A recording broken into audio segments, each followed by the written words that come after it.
Welcome into this Wealth Guardian show this morning. I'm having a bit of a chuckle here with my producer, JB. We were having a bit of technical difficulties a moment ago, and he just kind of bangs on the board, and it fixed everything. And it reminded me of my time in the Navy when that's exactly what we did with those Navy airplanes. We just banged on whatever was wrong and took a roll of duct tape and fixed it up, and boom, we went flying. Hey, welcome in. This is the Wealth Guardian show. My name's Doug Ray, and glad you're here. Today's show is going to be a compilation of a lot of stuff. It's all fact. You can check me out if you want to. But the reason I put this show together today is because I was teaching a class down in Charlotte last week with a group of retirees at one of the Sun City properties, and one of the topics that came up was this market and their accounts and so forth. And we started talking about where they were and where they came from, and it was very obvious to me these people were completely oblivious to reality, totally complacent, totally had forgotten about market norms and so forth. So I put this show together today with the help of my very good friend Van Mueller. And that name probably doesn't mean squat to most of you out there, but Van is a legend. I mean, a real legend in the financial services industry. And I've had Van on my show many, many times before. But he is, as I am, very concerned about our economy and our markets and what's been going on over the last 8 or so years. And so I'm going to just try to wake you people up with some facts. But before I do that, let me say, as I always do on this program, thank you to our men and women in the armed forces. Thank you for your sacrifices. Thank you for everything that you do for us. And Godspeed. All right, so let's give you some facts. If you'd started with $100,000 in 1987, that value would have dropped to $73,000 after the crash of 1987. And I remember that vividly because I was on your side of the table back then. I was a senior lieutenant in the Navy. I had about $30,000 in the market. And when that crash came, it wasn't 30,000 anymore. It was somewhere around 20. And I tried to get a hold of my broker, and guess what I got for an entire week? A busy signal. Couldn't get to him. Back in 1987, there was no internet. There was no cell phones. It was just a landline. Couldn't even talk to the guy. And when I got to him, you know what he tells me? He says, yeah, the market, it was overbought. So it corrected. Well, if you'd remained invested, that $73,000 would have grown to $421,000 by January of 2000. The 90s were one of the hottest decades in the history of the stock market. And thankfully, I was on my side of the table then.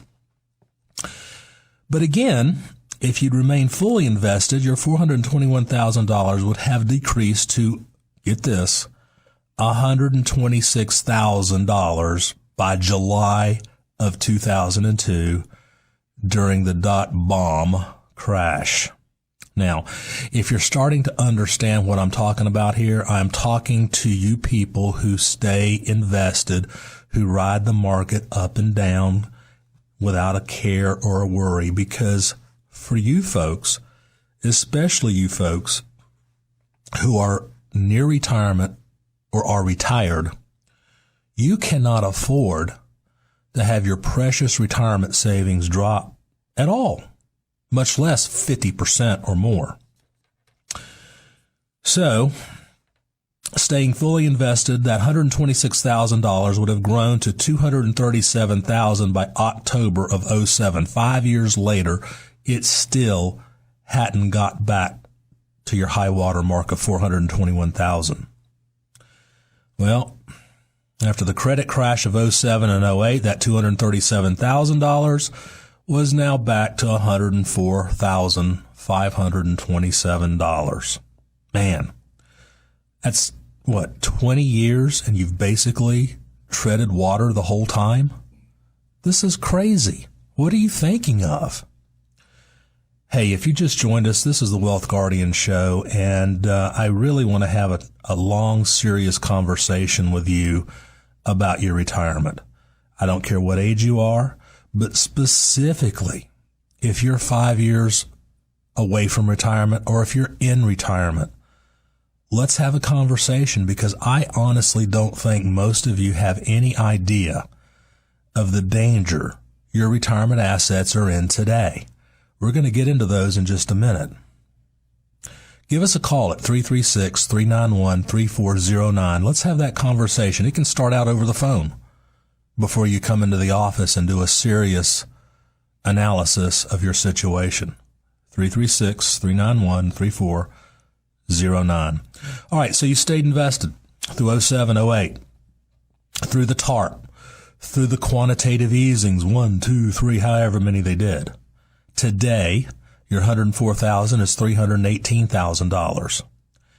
And it's not when, but it's if, or I should say it's not if, but when we have another crash. It's coming. It's out there in the future somewhere. If we lose 30%, that money is going to drop down to $212,000. Do you really think you can survive that? Now, over 30 years of time, that original $100,000 had an average rate of return of 2.5% annually. My goodness. In that amount of time, a blind squirrel could have found you 4%. Any financial advisor worth their salt could have done 5% in that amount of time. But no. You stayed invested. You rode the market up and down. How many times have I heard these Wall Street brokers say, well, you got to be in the market to make money. The market goes up, the market goes down, but it always comes back. Yeah, it does. But how long does it take it to come back? 5 years is the most recent period of time. 5 years is probably your best hope.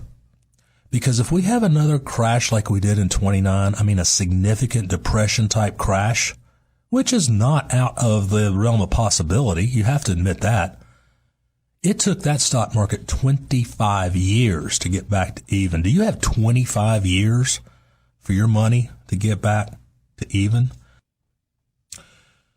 No, I would suggest you probably don't have 25 years to wait for your money to get back to even. So let's go back to 1987. Let's take that same $100,000 and let's just play what if.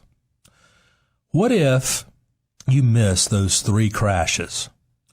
From November of 1987 to January of 2000, your $100,000 grows to $416,000. Not bad. Now, from July 2002 to September of 2007, your $416,000 grows to $782,000. Now, check this out. From March of 2009, remember, we've missed the crashes. You don't have to worry about it. Your money stayed flat. You didn't have any losses to make up. From March of 2009, your $782,000 grows to $2.12 million. That's amazing. What was the other scenario? Basically, instead of having $2 million, you had basically, what was it, $100 and some thousand, $159,000? This is what I mean, folks, by not going through these market declines. You cannot afford to do it. There are ways to keep you from losing your money. If you want to have active money in the market, that's fine. You have to have an exit strategy, though. But we have other strategies. We have strategies that will keep you insulated from market downturns. If you think this market's high now, it's hit an all-time high this week. If you think it's high now, then maybe it's time to sit back and say, okay, let's take some of the risk off the table. We've done pretty well since 2009. Let's limit our risk going forward. So I want you to have a serious conversation with me.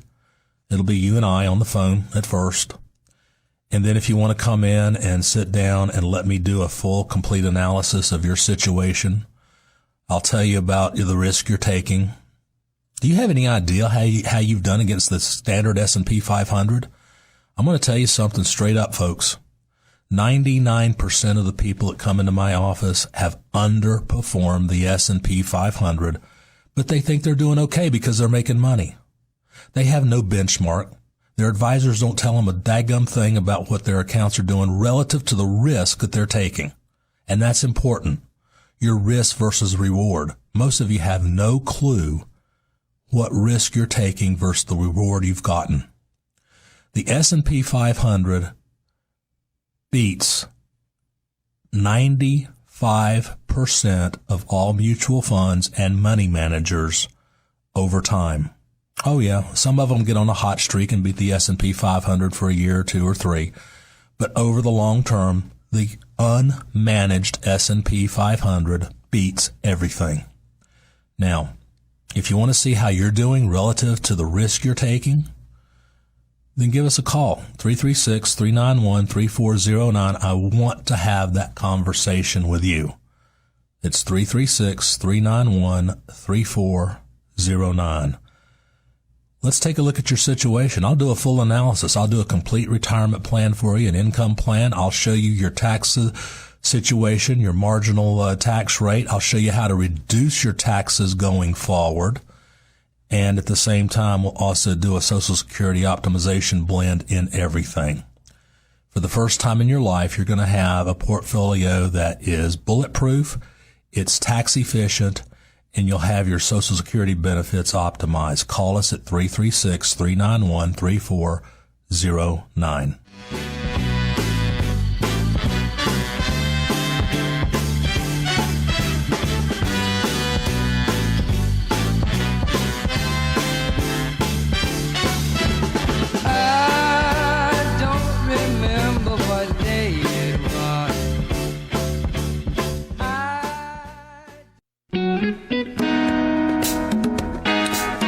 So in the last segment, I left you with a question, and I'm going to open this segment up with the same question.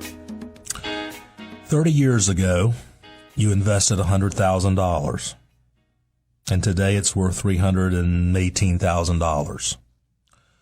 That's a little over a 4% per year growth rate. Are you happy with that? What if that same $100,000 30 years ago grew to $2.12 million? Which pot of money would you rather have? Well, obviously. I mean, that's a dumb question, right?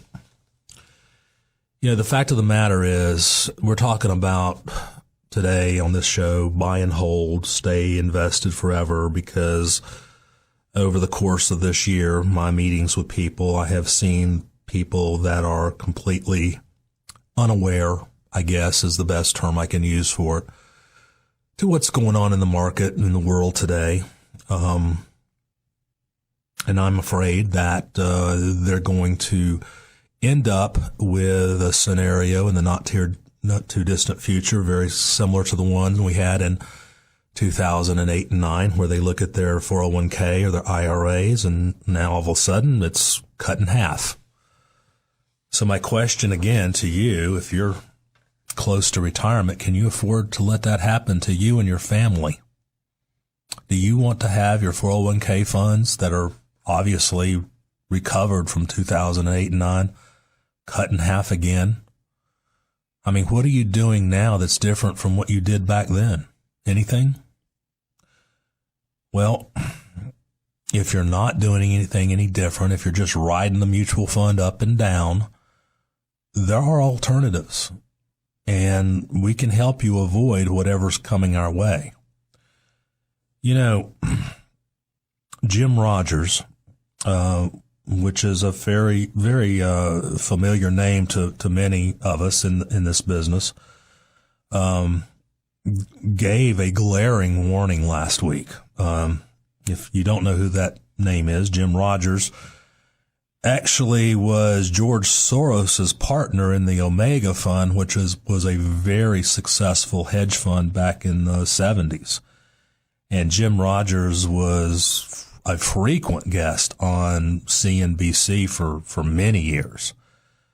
And granted, Jim has been what I consider to be a gold bug and a bit of a I wouldn't say a pessimist, but he's been shouting a warning tone for many years. But for Friday, his shout was, I guess in my opinion, was probably ear splitting.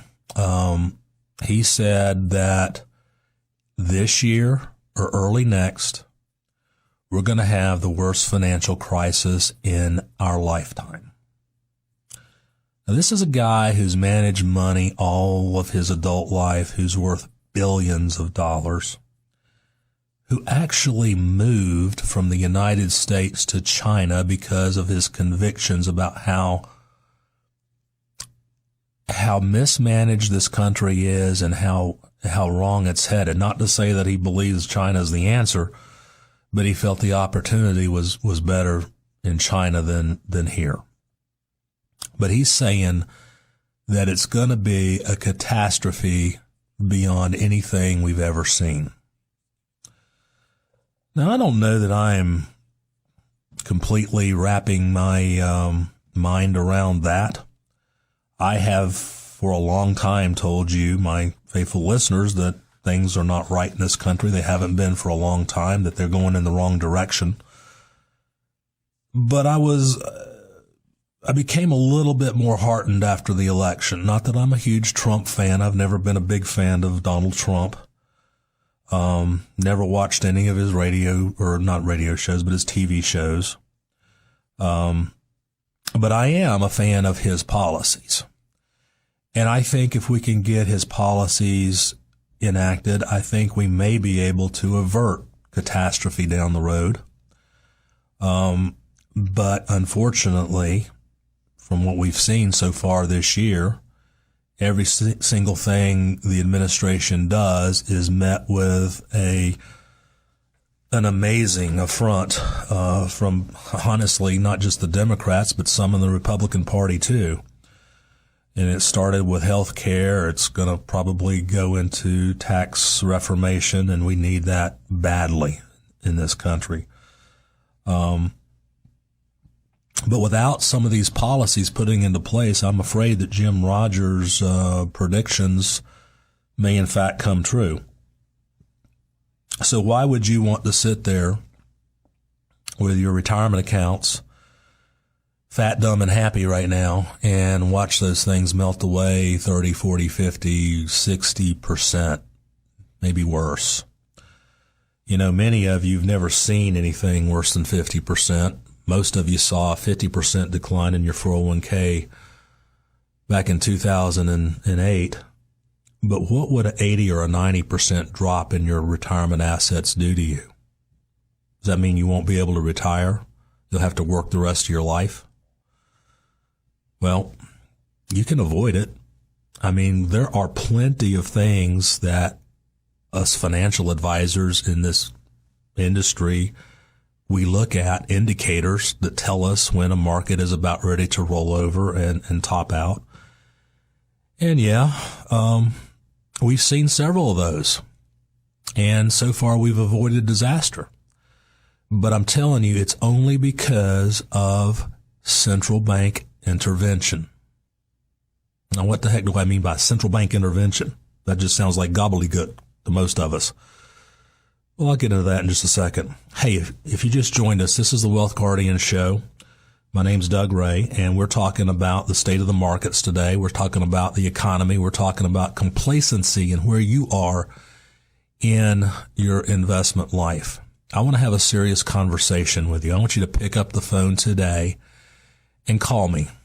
The number's 336-391-3409. If you're feeling at all uneasy, if your stomach is just kind of rolling around and you're going, gee, I know it seems good, but it just doesn't seem quite right, give me a call, because I want to talk to you about the markets, what's real and what's not real. The number's 336-391-3409. So with a few remaining minutes we have left of this show, I'm going to try to tell you in a nutshell why the stock market's at all-time highs. You know, in the first segment, we went back 30 years, but all we need to do is go back to 2007. And let's just start with global debt in 2007. Global debt was $140 trillion back then. But just 7 years later, by 2014, that debt had risen to $199 trillion. That's $57 trillion. That's a 40% increase in just 7 years. Today, people, it's $300 trillion. That's 50% more in just 3 years. So what am I telling you? I'm telling you the world is awash in debt. I'm telling you that every central bank on the face of the planet has been pumping this market up. They've been printing money. That's a term everybody understands.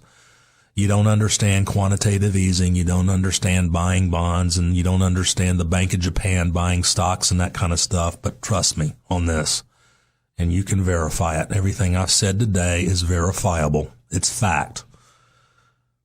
The world is awash in debt. It is the greatest financial experiment in human history. You know, I don't remember a time where we've seen so much debt. I mean, everybody knows that if you load up your credit card, if you use your house as an ATM, it's probably not going to end too well for you. I mean, you know that. I mean, we've seen that. So how's it going to end for our governments? How's it going to end for the United States, who's $20 trillion plus in debt today? How's it going to end for Sweden? How's it going to end for Germany, for Canada, for Japan, for Italy, and, well, Greece? Come on. We've talked about Greece so many times on this show. I mean, they're zombie land. Let's just take a look at Puerto Rico. Puerto Rico just had a referendum, and by an overwhelming majority of people, they voted to become a state. Now, Puerto Rico has been having referendums on becoming a state, gosh, for as long as I can remember, 30 years. And until this vote, they overwhelmingly wanted to stay a territory. What's changed? How about debt? Puerto Rico is unsavable. They are totally bankrupt. Their pensions are defunct. The government cannot possibly pay back all the debt they floated. So yeah, now they want to become a state so that the United States of America can bail them out. Well, where does the buck end? It's going to end somewhere, sometime, someplace. We can't print money forever. Now, when that happens, I have no idea. I thought it would have happened a couple years ago, but I was wrong. But I'm telling you, the time is coming. I think it's sooner rather than later. And I want you to be prepared. There are things you can do right now. You don't have a lot of time, I don't think. You don't have a lot of time to prepare, but there are things you can do to save your retirement. There are things you can do to save your 401k. Just like I started the show, I taught this course down in Charlotte last week, and I tried to tell these people, there are things you can do to save your retirement assets. I tried to teach them Dr. Schaap's 50-50 strategy. And with that strategy, it's a very simple technical analysis. It will tell you when to get out of the market. So going forward, I want you to give me a call. Let's have a conversation. It's 336-391-3409. Let's talk about your situation and what you're going to do to save your retirement, your assets for you, and most importantly, for your family. Thank you so much. This is the Wealth Guardians radio show, and I'll see you next week.